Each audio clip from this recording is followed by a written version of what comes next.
Hello students.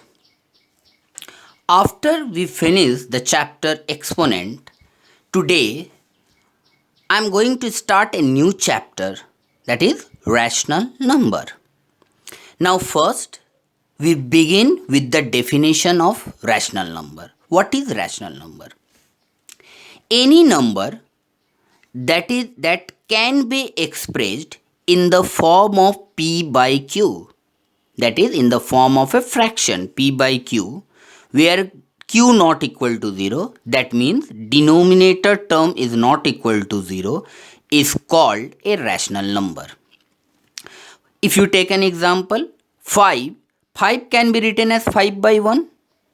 So now it satisfies the definition of a rational number, that it is expressed in the form of p by q and denominator is not equal to 0. So 5 is a rational number. 15 by 22, it is an rational number. Minus 3 can also be written as minus 3 by 1.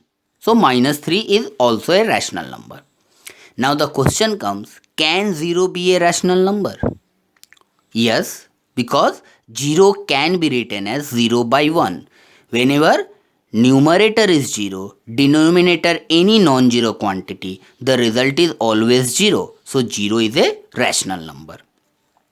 Now the next is, when you term the irrational number in standard form. So what is the definition of rational number in standard form?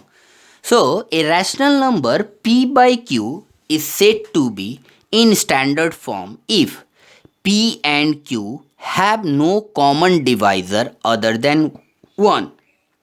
That means except 1,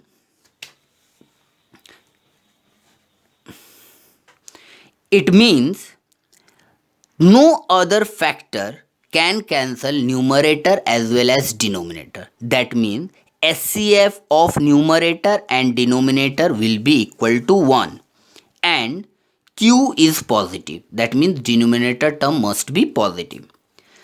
For example, 3 by 5. 3 by 5 is in standard form. Denominator is positive and 3 and 5. You cannot cancel 3 and 5 with a common factor. Minus 3 by 5, this is also in standard form. But if you look at this number, minus 21 by 63, numerator and denominator, there is a common factor 3. 7 into 3, 12 into 3. That's why it is not in standard form. But if you cancel those 3, so you will get minus 7 by 12, minus 7 by 12 in standard form. I hope till this point everyone understood. Now I am going to discuss with you properties of addition of rational number. The first property is closure property. That if you take any two rational number, for example I am taking 3 by 4 and 5 by 6. If you add these two, your result you will get sum as 19 by 12, which is also a rational number. So closure property means addition of two rational number is always a rational number. Addition of two rational number is always a rational number.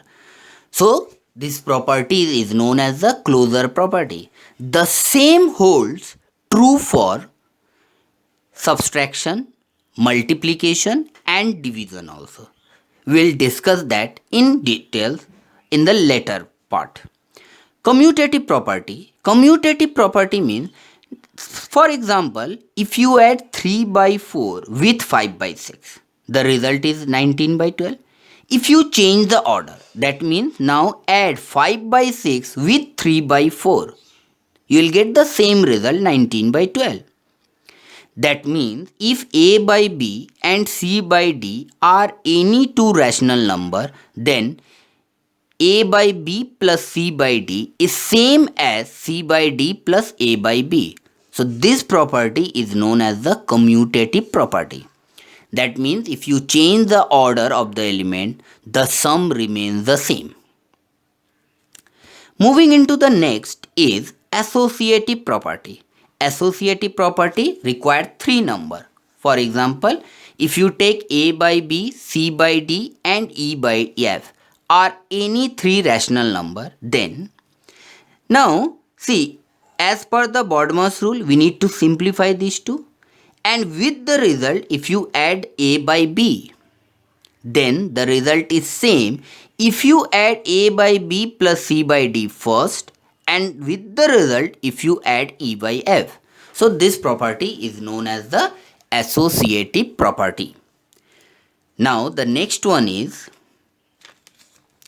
added identity element. Now identity elements are of two kinds.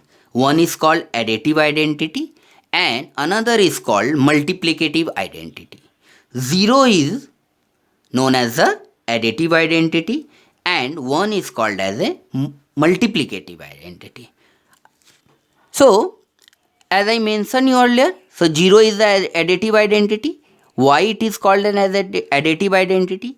If you add any rational number with 0, you will get the same number or the number itself, or if you add a rational number with 0, you will get the same number.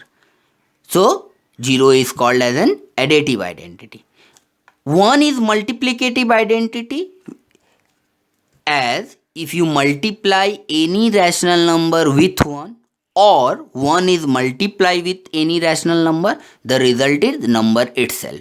So 0 is the additive identity and 1 is the multiplicative identity. Moving into the next is inverse element. Inverse element means again we have two kind of inverse element. One is called additive inverse and another is called multiplicative inverse. What is additive inverse? In short, you can say it is a negative of a rational number.